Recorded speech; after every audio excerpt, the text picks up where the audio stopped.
So the other day, I was at a party, and I overhear this group of guys talking about a girl across the room. And this one guy is going on and on and on about how much he likes this girl, saying things like, "Oh my gosh, dude, I love this girl so much, I just want to rip her clothes off." And I thought to myself, I'm pretty sure that's not what love is. But it did get me thinking, when did we get to this point? When do we start describing love in terms of lust? And why does the idea of love seem so different today as compared to when we were children? Because I liked the version of when we were children better. So how can I go back? To begin to answer this, I decided to write a letter to the first girl that I ever fell in love with. I can't remember the color of your eyes or the size of your smile, but I remember you had a head of blonde hair, your face was fair, and your name was Mary. We were too young to realize the fun in saying, "I went to marry, merrily thinking about marriage. My head spun round like a merry-go-round without a sound in my mind," to remind me we were only 4. But I was strung up, young, looking to score a date with you on the tic-tac-toe board. You had to have known. The way I always picked you first in Duck, Duck, Goose, I was just trying to get you loosely aware of my existence. But you were just fine playing with house or with dolls, yet all I wanted you to do was reach out and play with my heartstrings. Even if you pulled them awry with a careless pluck, baby, I just wanted to get with you and be acknowledged. But you made me feel like if we were crayons, then you were Crayola and I was rose art. Left in the box, you broke my heart. You hopscotched your way through my life, and each new number and square was a realization of fear that this was all just chalked up. So I'll just go jump rope, skip over my hopes, redefine what love means while I sit on the swings and teach myself how to treat girls like monkey bars, learn how to swing in between so that if I slip up on one, I can grab onto another and reassure it with a firm grip as I plan to move on. Now I feel like an adult on the playground. I just want to get on the slide. I have a mature manipulation of how things should be. I feel like a baobab tree. I've grown up strong, but there's something wrong. My roots are in the sky. My head is in the ground, and every time I go looking for love, why is it only ever skin that's found? So to the first girl that I ever fell in love with, teach me to love again the way that I loved you, with whatever it was that I used to.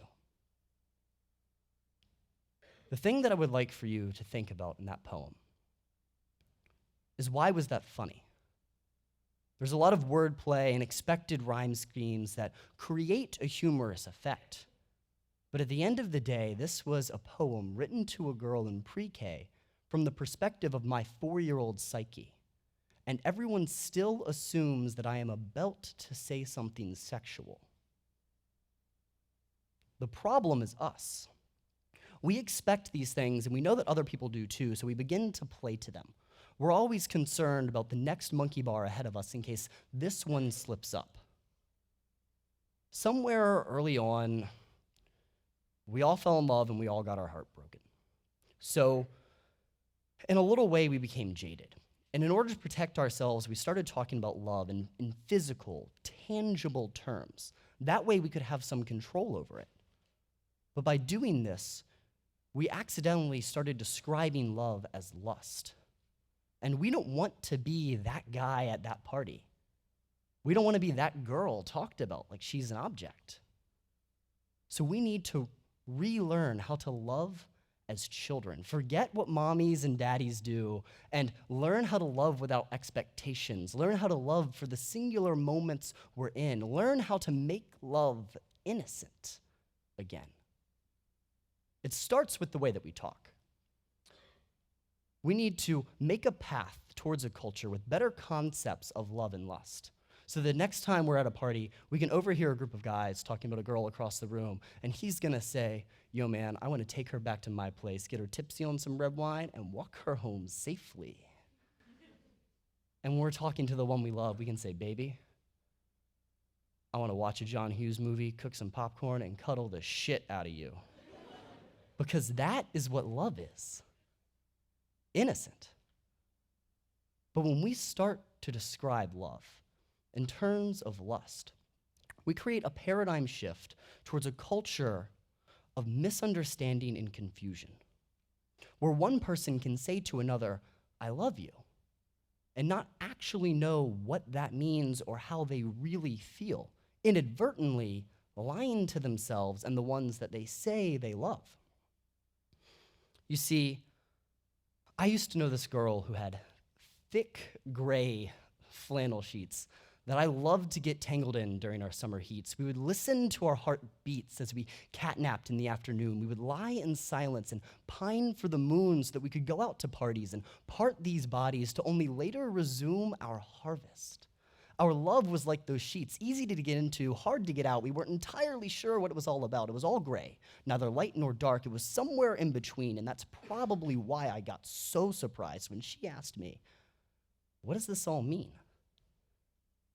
You see, I had never thought about this before. It had never occurred to me that we could have been more than our sheets. But as she continued to talk about the two of us beyond our erogenous feats, I thought about 2 nights past, another girl in my breath, ragged and fast. My lips still had a tingle from the intermingle of her kisses and bites, and our eyes had been closed, but we still saw sights, and I tried to get them out of my mind, pay attention to the words being spoken, but I couldn't help but find that my hand still felt like it held the curve of her breast, and my chest, it felt bare because her hands were no longer there. My mouth still had her taste in it from where my kiss brought her lips asunder, and we had shared a heat that gave us goosebumps like a summer's thunder, but now I was sitting on the floor next to a girl whose sheer existence prevented that door of opportunity from ever becoming a reality, and she put her hand on my knee to ask me how I really felt. Sick. But I told myself that I loved her. I told myself that we were something special, something more, something to be hunted for. I thought that it just might help me sleep at night, knowing what I was about to do. I looked her in the eyes and I said, I love you. And she got up with a bounce, went to the bed, and stripped the linens. And before I knew it, the mattress was covered in new skins. Our gray flannel was gone, and black silk had been laid down. It hung on the bed like a burial gown. And so I began to wonder if I had killed it, or if it was ever even alive in the first place. By blurring these lines between lust and love, we've created a system wherein people can enter a relationship where one person exchanges sex for love or love for sex as though the two are equal, as though they actually do mean the same thing. And while there's nothing wrong with being a sexual individual or expressing your affection in this way, there is something wrong with allowing it to be a cultural norm to exchange sex for love or love for sex, especially when this culture then turns around and starts slut-shaming women for doing something that we have told them is normal. Hopefully, this last poem about what happens to the women who expect love and get lust in return will put this into context and help you realize that all of the problems presented in these 3 poems are merely a product of the way we ascribe a sexual connotation to the word love. The problem starts with us and the way that we talk. So does the solution. She's the type of girl who looks like she only loves her daddy on Friday. It's very convenient because it just happens to be payday and she wants to go out to a movie with her friend. She's so pretty that all you want to do is sit down and hold her, but you don't, because you know that one too many guys have found her all too easy to bend, and so you sit back as you watch her send out pieces of her heart en masse, hoping that one day some nice boy will pick one up and treat her like more than just another piece of ass, but in the meantime, she keeps taking vacations. And everybody wonders, vacations from what? She has nice legs, firm butt, tan skin, dimples where her full lips begin. She's 6'2", eyes blue, stomach flat, chest almost too much, just a touch of freckles around her nose. Pocket full of cash, but she never has to buy her own drink. She is taking vacations. Why do you think? It's to get away from herself and everybody else that wants to describe her like another stock photo Barbie doll on the shelf. When no one has ever thought of her past the features of her skin, she must think it's a sin to be beautiful. So sometimes when she's alone, she dances naked in front of the mirror just to see if she can get any nearer to who she really is. She looks at her cage of rib bones, stretched over by skin, and wonders why her appearance has to hold her true self within, but everybody thinks that she is too pretty to overthink things. Little do they know that just 2 weeks ago, she bought a stethoscope so that she can hold it to her chest and listen to her heartbeat. It's not the best, but it beats. It beats without need of another part, and for once in her life, she hears what she needs, something steady.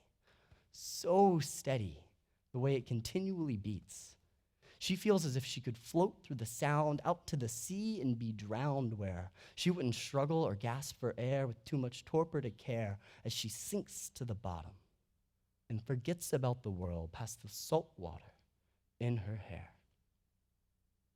But she wakes in the cold of night and climbs to her feet, determined not to give up her fight. Stethoscope around her neck. She can still hear her heart beat, and that's why to this day, she still goes out at night with a fake smile on her perfect face, hoping that someone might want to meet her for who she really is. So she will no longer have to moonlight as someone who isn't broken, someone who doesn't feel trapped inside her own skin, someone who has known something other than the superficial love of men, and is someone who hasn't been abused and reused to the point that the taste of her own tears feel as nurturing as mother's milk.